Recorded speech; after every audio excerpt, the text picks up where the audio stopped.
Capítulo 22. Venganza. Muchos hombres valientes han luchado y han muerto forjando la orgullosa tradición y la reputación temible que voy a empezar a defender. En la peor de las circunstancias, el legado de los equipos reafirma mi determinación y es la guía silenciosa de todos mis actos. No fallaré. Credo de los SEAL. Pocos días antes de que empezara la semana infernal, dos instructores del BATS me llevaron aparte. Lax, dijeron, tenemos una mala noticia.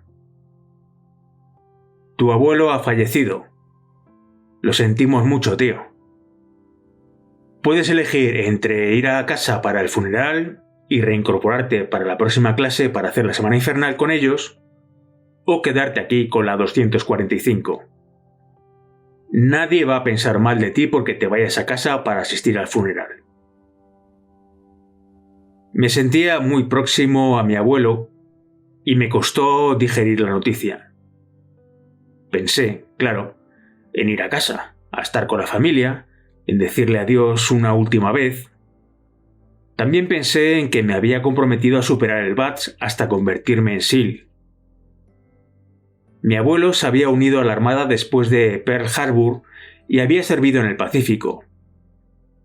Pensé qué habría querido él que yo hiciera, y decidí quedarme a soportar una semana infernal en invierno. Creo que él no habría querido que su muerte hubiera interrumpido mi dedicación a la clase y a la instrucción. Que le habría gustado saber que, cuando tuve que cavar hondo y sacar fuerzas de flaqueza para superar aquellas pruebas tan duras, pensé en él. Creo que él habría preferido que yo culminara lo que me había comprometido a terminar. No me cabe duda de que él habría comprendido mi decisión. Campamento Ramadi, mediados de agosto de 2006. Viv estaba perdido en sus pensamientos. Todos teníamos algo en lo que pensar. Pero ya solo nos faltaba los 20 minutos de vuelo en el Black Hawk para llegar a Ramadi. 20 minutos para centrar la cabeza. Al mirar a Viv, me parecía que una parte de su cabeza seguía en Estados Unidos. Desde luego, las imágenes de Bethesda, nuestra última parada en el país, no se nos había borrado de la mente así como así.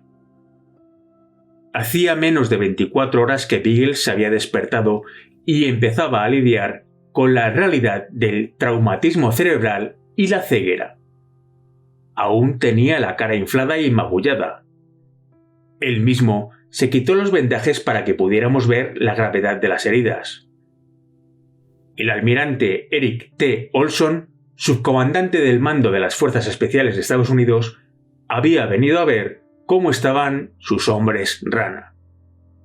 El almirante era muy apreciado dentro de la comunidad, y eso no cambiaba por mucho que fuera ascendido en el escalafón. Olson era un hombre importante, un oficial que había ejercido el mando en todos los niveles de los hombres rana. Ansiaba conocerlo, y en ese sentido me alegraba estar ahí con Biggles y Viv. El almirante hizo una breve introducción y Biggles tomó la palabra. ¡Almirante!, gritó, volviendo la cabeza vendada en dirección de Olson. Siempre admiré el coraje de Biggles. Hablaba sin pelos en la lengua, sin cortarse. Le faltaba un ojo. Estaba ciego del otro y tumbado en un hospital, pero como si nada.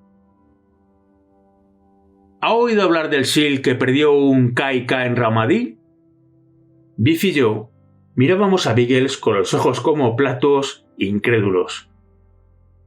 Sí, me llegó la noticia, respondió el almirante Olson.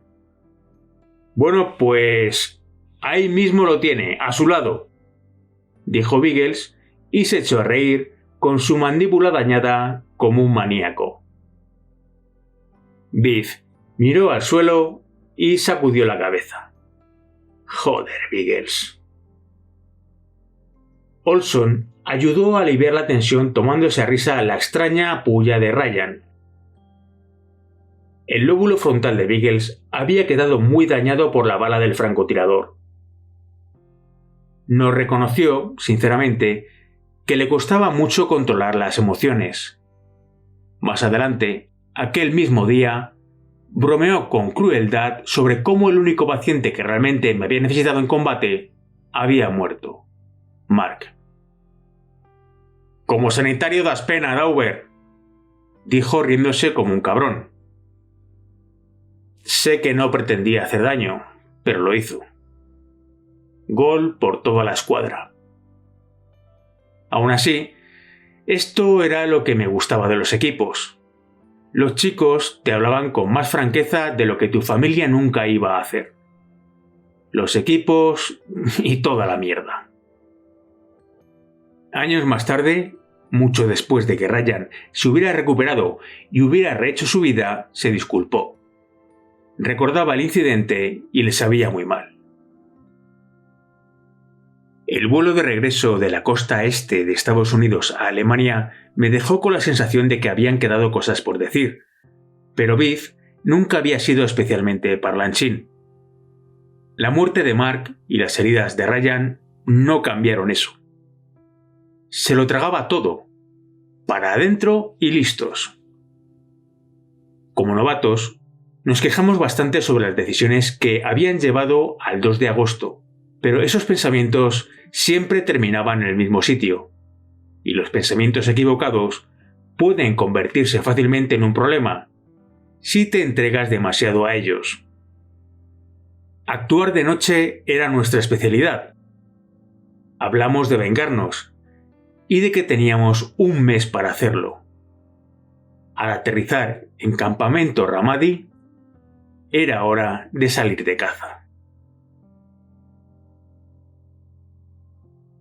Los jefes habían comprendido el impacto que el 2 de agosto había tenido en la sección y, mientras estuvimos fuera, habían reducido el ritmo de las operaciones de los castigadores. Hacía tiempo que se nos había curado la ilusión de la invencibilidad. Se dejó de patrullar de día no porque los equipos fueran contrarios a las patrullas diurnas, sino porque entre las filas predominaba un resentimiento genuino contra el carácter implacable del proceso de toma de decisiones. Por lo tanto, volvimos a lo básico. Aún así, pese a las concesiones de los jefes, los que tirábamos del trineo andábamos escasos de moral. Desde el 2 de agosto perduraba una animosidad residual hacia los jefazos. Cuando nos informaban de las misiones, la tensión siempre era palpable. Todo el mundo estaba centrado en acabar nuestro despliegue sin sufrir más bajas. Sabíamos que teníamos que seguir combatiendo contra el enemigo. La guerra no se acaba porque el equipo hubiera perdido a 2 hombres. No gozábamos del lujo de compadecernos de nosotros mismos, pero nuestra determinación se acompañó de un cálculo de los riesgos distinto. Nos quedaba menos de un mes. Queríamos asumir menos riesgos. Es mejor no tentar a la muerte cuando ya puedes ver la línea de meta. Siempre llevábamos los chalecos antibalas y los cascos bien abrochados, y en general procedíamos con mucha más cautela. La guerra pasa la guadaña con crueldad. Estaba resuelto a vengarme por Mark y Biggles antes de partir de Ramadi. No soy de los que, cuando reciben, se quedan en la tienda. Soy heredero de campesinos polacos. Más bien, exploto con un golpe directo. En cada misión de vigilancia, eso es lo que buscaba. Asestar un golpe directo. Escudriñaba el panorama aún más atento de lo que había estado antes del 2 de agosto. Podría decirse que con la fuerza de la voluntad quería atraer a un blanco a mi punto de mira. Eso era lo esencial. El placer de surfear en la Imperial Beach había quedado a años luz de distancia.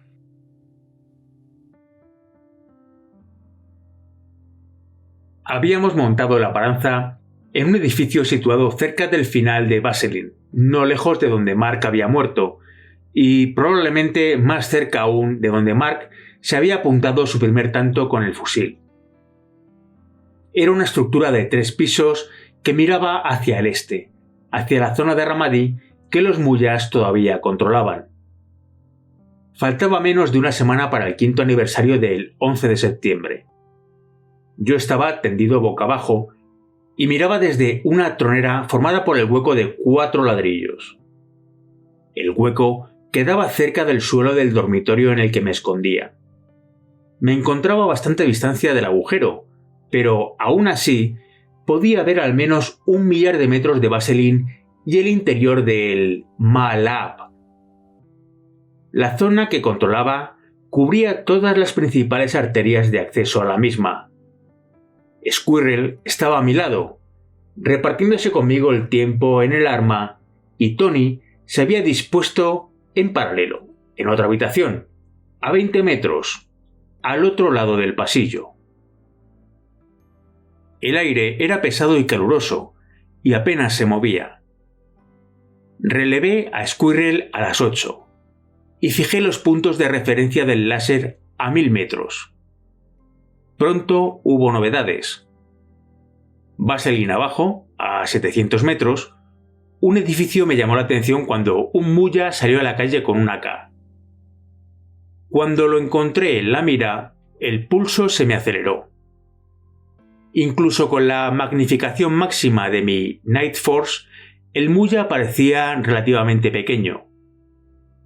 Metódicamente, comprobé la tarjeta de los ajustes de la mira, colgada de la culata.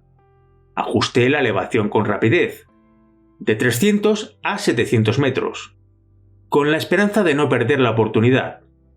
No quería retrasarme de más con las compensaciones de la elevación variable. A 700 metros tendría que recurrir a todos los fundamentos de la buena puntería para conseguir un tiro limpio. Mark y Beagle se lo merecían. Recuperé el blanco. Allí seguía, el blanco de mi venganza. Y visualicé un tiro centrado. Antes de la muerte de Mark, mi respuesta automática a la presencia de un Muya en la mira se había vuelto cada vez menos pronunciada, según los iba matando. Pero todas las muertes que me había notado se habían producido desde distancias más cortas, así que seguir a este objetivo a 700 metros elevó mis pulsaciones un punto más que de costumbre. Era el tipo malvado que ansiaba liquidar desde que había vuelto de Estados Unidos, el de Mark y Beagles. No pensaba aceptar un fracaso. El Muya encendió un cigarrillo y se puso a fumar fuera del edificio. Sujetaba el Kalashnikov con la mano derecha, con la culata plegable hacia arriba. A cada lado del hombre se agachó un varón en edad militar, desarmado. Eran ajenos a la amenaza que se cernía sobre ellos, pero el AK de mi blanco representaba una intención hostil evidente, según la ROE, las normas de la guerra. Cuando centré el punto de mira en el pecho de mi objetivo, mi ritmo cardíaco era demasiado elevado. Trabajé para controlar mi cuerpo y rebajar las pulsaciones. No podía fallar, era imperdonable. Despejé la mente y me centré en la respiración. Empecé a relajar todos los músculos de mi cuerpo y a aislar el dedo del disparador. El proceso tiene una faceta meditativa. Ver que mi blanco se quedaba quieto me ayudó a relajarme. Seguía fumando, sin moverse del lugar. Nada le preocupaba y no sabía de mi existencia. Su propia calma me ayudó a conseguir la mía. Tranquilamente, busqué mi pausa respiratoria natural. Cuando solo me quedaba en los pulmones una cuarta parte del aire, aislé el dedo del gatillo y fui apretando despacio. Al llegar a la pausa, el dedo recorrió lentamente el último tramo del disparador y la bala salió despedida. El tiempo de vuelo era de cerca de medio segundo. No oí el disparo del fusil. Solo sentí que, cuando alivié la presión sobre el disparador, el mecanismo del martillo volvió a su lugar.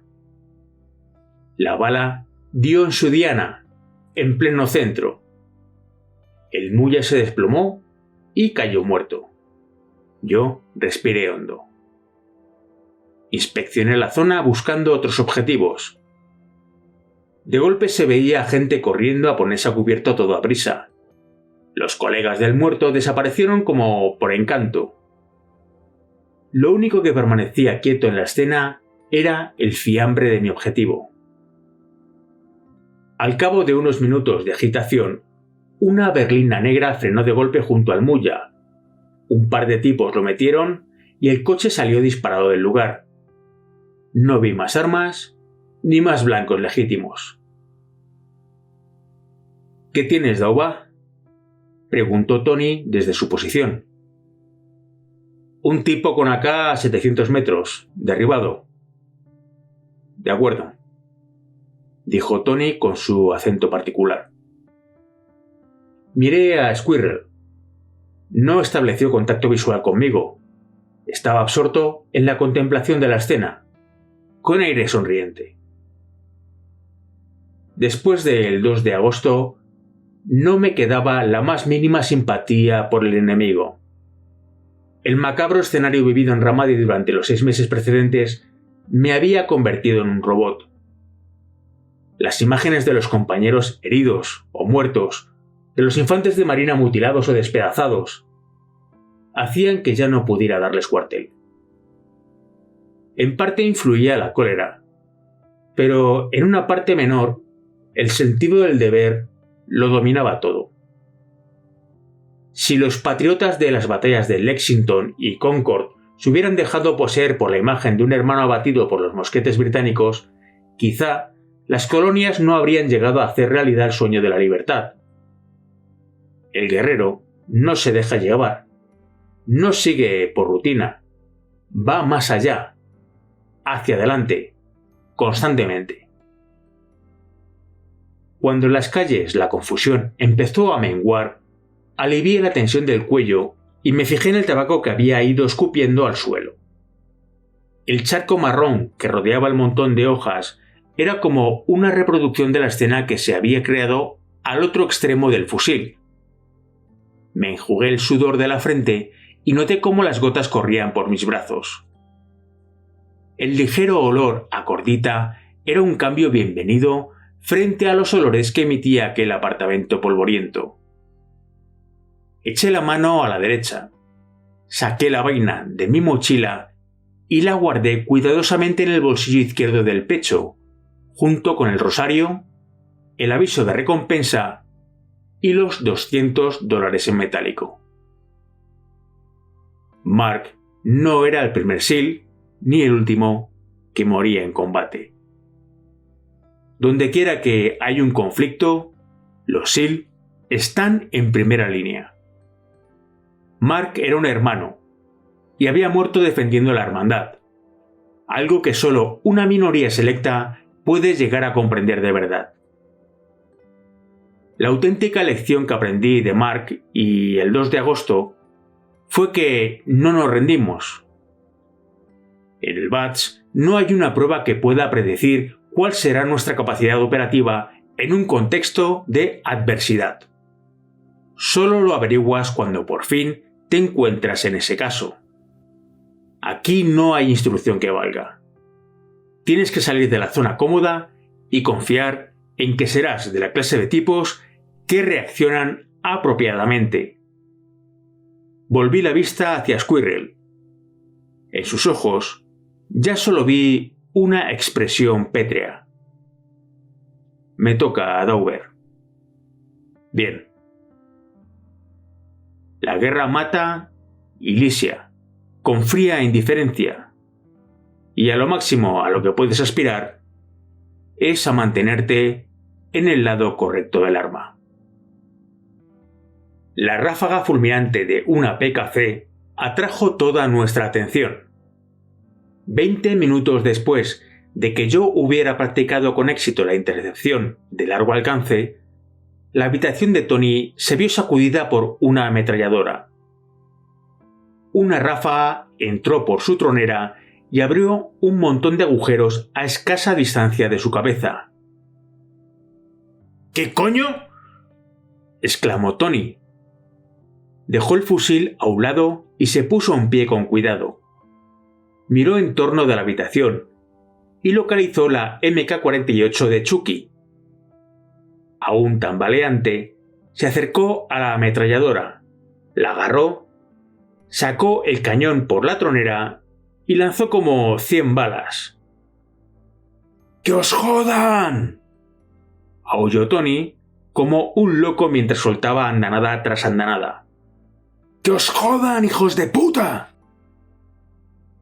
Squirrel y yo quedamos sentados donde estábamos, buscando al enemigo, mientras Tony disparaba y maldecía al ametrallador invisible que había estado a punto de matarlo unos segundos antes. Chucky estaba en la esquina de la habitación y observaba cómo Tony dejaba salir la rabia. Cuando por fin se sintió satisfecho, se quedó allí, sudando y jadeando. Se volvió y se dio cuenta de que todos le mirábamos. ¡Joder, tíos, que estáis mirando! Todos luchamos por contener la risa sin mucho éxito. ¡Uf! ¿Qué coño? ¡Dame tabaco de agua! Le lancé la lata de Copenhagen desde el otro lado del pasillo, todavía con la sonrisa puesta. Tony empezó a mascar y volvió a situarse detrás del arma y a escudriñar la zona. Quiero mucho a este viejo hombre rana. Tiene gracia. Y la personalidad de un verdugo de la mafia, pensé. Recordé también unas palabras de Bodhi Sanders. Cuidado con los viejos de una profesión en la que los hombres suelen morir jóvenes. Tony no era exactamente viejo. Probablemente tenía 37 o 38 años. Pero los equipos, la edad se mide sobre todo por los despliegues, más que por los años. Y según este parámetro, no era viejo, sino anciano. Los equipos y toda la mierda. Nos quedamos sentados, a la espera de que un oficial viniera a solicitar el informe de enfrentamiento. Ramadi seguía hirviendo de calor.